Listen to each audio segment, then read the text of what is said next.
आदमी अपनी लाइफ में फेल्योर क्यों होता है?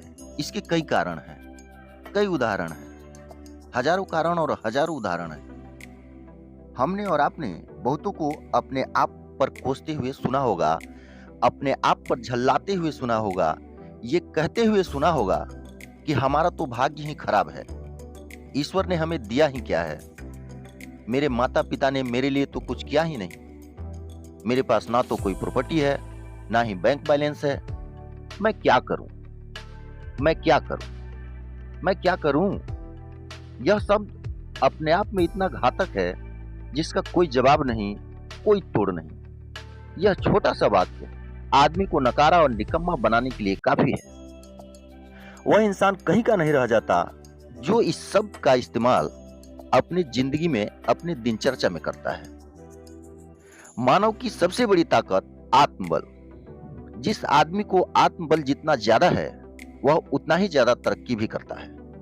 यही सत्य है।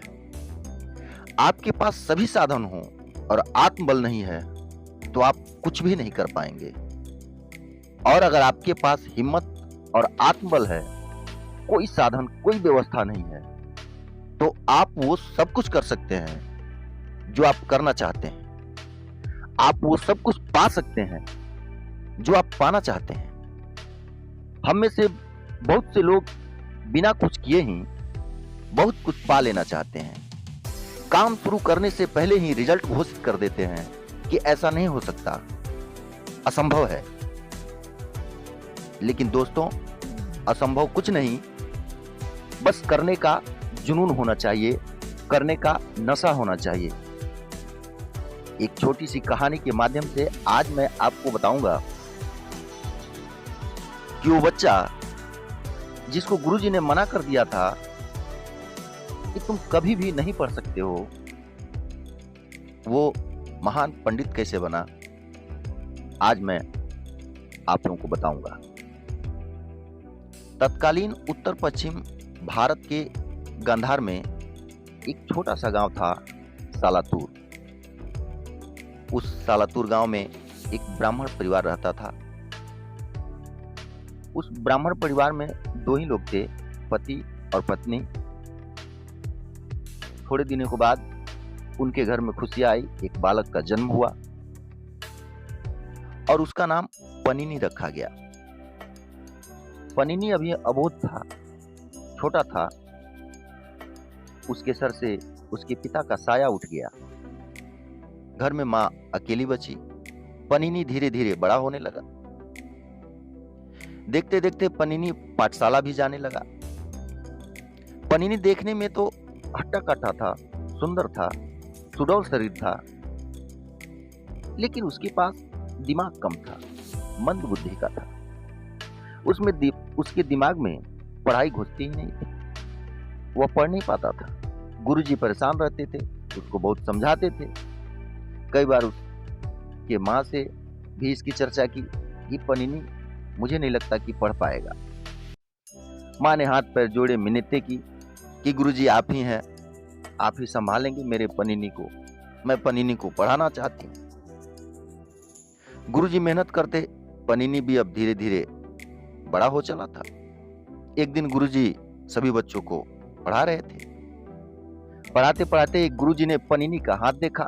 हाथ देखकर गुरुजी ने पनीनी से कहा कि पनीनी, तुम कभी नहीं पढ़ सकते, तुम्हारे हाथ में विद्या रेखा तो है ही नहीं, तुम कैसे पढ़ पाओगे? तुम घर जाओ, अपने माँ का हाथ बढ़ाओ और कोई दूसरा काम करो। अब पनीनी सुन के ये बात टेंशन में आ गया। ये कैसे संभव है? पनीनी बोला कि गुरुजी, विद्या रेखा कहाँ होती है? गुरुजी ने दूसरे बालक को समीप बुलाया और उसकी हथेली दिखाकर कहा कि देखो, ये विद्या रेखा है, इसके हाथ में विद्या रेखा है, लेकिन तुम्हारे हाथ में विद्या रेखा नहीं है। पनीनी जैसे तैसे घर गया। रास्ते भर सोचते गया कि मेरे हाथ में तो विद्या रेखा है ही नहीं, मैं पढ़ूंगा कैसे? पनीनी ने एक चाकू से अपने हाथ पर, जहां गुरुजी ने दिखाया था कि यहां विद्या रेखा होती है, पनीनी ने चाकू से अपने हथेली को चीर लिया और फिर गुरुजी के पास आया और बोला कि गुरुजी, मेरे हाथ में अब विद्या रेखा हो गई है। अब मैं पढ़ लूंगा, अब आप मुझे पढ़ाइए। और वहीं पनीनी आगे चलकर महान, महानों से महान कहिए उसको, महान पंडित बना। और उसी पनीनी ने अष्टाध्यायी नामक व्याकरण का रचना किया और उसमें 4000 सूत्र हैं। यह कहानी सुनाने का मेरा माध्यम यह था कि आदमी अगर चाहे तो वो अपने जीवन में बहुत तरक्की पा सकता है और कुछ भी कर सकता है, बस उसमें सजगता होनी चाहिए